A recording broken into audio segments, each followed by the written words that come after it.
Disney's 5-minute Easter stories. Disney Zootopia, The Case of the Disappearing Easter Eggs. Detective Judy Hopps and her partner from the Zootopia Police Department, Nick Wilde, were in Judy's hometown to celebrate Easter with her family. Officer Clawhauser, having never been to Bunny Burrow before, went along as well. Together the three friends hid chocolate Easter eggs for all the children of Bunny Burrow to find. After they laid out dozens of the eggs in an open field, Nick gathered the empty candy bags and went to put them in the trash can. He turned around to admire their work, and his mouth fell open. "Hey, Hopps, we have a problem." "What's wrong?" Judy asked, looking back at the field. Her eyes widened. All the candy eggs they had placed were gone. "I say we split up and check the perimeter of the field for evidence," Judy said.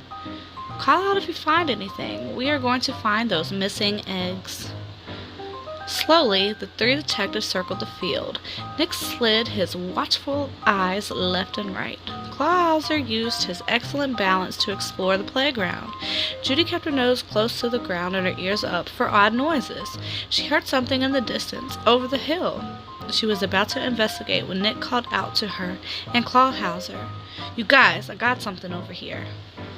It was a trail of bare prints. "Good work," Judy said. "Why don't you guys follow them?" "I heard something over the hill I want to check out." So Clawhauser and Nick followed the trail into the woods. Soon they found themselves at the door of a cozy cottage. Nick stepped forward and knocked on the door. "ZPD, we'd like to ask you a few questions." A family of bears answered the door. "Can I help you?" the father bear asked. "You took our chocolate, didn't you?" Clawhauser accused, spotting a brown smudge on the boy bear's coat. The father bear looked at Clawhauser astonished. "This is just brown paint.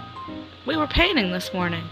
Nick took a whiff for good measure. He could tell the stain wasn't chocolate. "Plus, we wouldn't have done that," the little girl bear said. "Me and my brother are allergic to chocolate." "Thank you," Nick told them. "You've been very helpful." Meanwhile, Judy arrived at the top of the hill and found a brand new basketball court on the other side. Several giraffes in green and blue were finishing up a game and preparing to leave. Judy introduced herself, showing one of the giraffes her ZPD badge. She was hoping the giraffe could answer a few questions about the investigation. "Did you happen to notice chocolate eggs at the field over there?" Judy asked. "Oh yes," the giraffe said. "Did you happen to see the chocolate disappear?" Judy continued. "I did actually," the giraffe answered. "All of the eggs just suddenly sank into the ground." Judy was confused. How could that be? "I'm not sure, but I can see from here that none of the eggs you hid in the trees disappeared," the giraffe replied, directing Judy's attention back to the field. Judy stood on her toes to look. Sure enough, she could see some eggs on low tree branches. "So it was only the field that was affected," Judy said, turning this over in her mind. "I should go check in with my partners. Thanks so much for your help." Judy found Nick and Clawhauser in the middle of the field. They updated each other on what they'd found out, and then suddenly there was a faint knocking noise. "Wait a minute," Judy said. "Did you hear that?" A spray of dirt flew up from the ground nearby. "There's a hole!" Clawhauser cried. "Stop right there!" Nick called out. The creature froze. "Come out of the hole," Judy said. Once the critter emerged, the officers could tell he was a prairie dog. Nick began the interrogation. "Sir, do you happen to know what became of the approximately 1,000 chocolate eggs it took us over an hour to hide in this field?" The prairie dog sighed. "I'm afraid my kids took them." "Your kids?" Judy and Nick said in unison. "Well, yes, my nieces and nephews." "Too," the prairie dog replied. As if on cue, the ground rumbled and a pack of young prairie dogs appeared. "The town built a basketball court right over our heads. It was so noisy, so we moved to this field last week.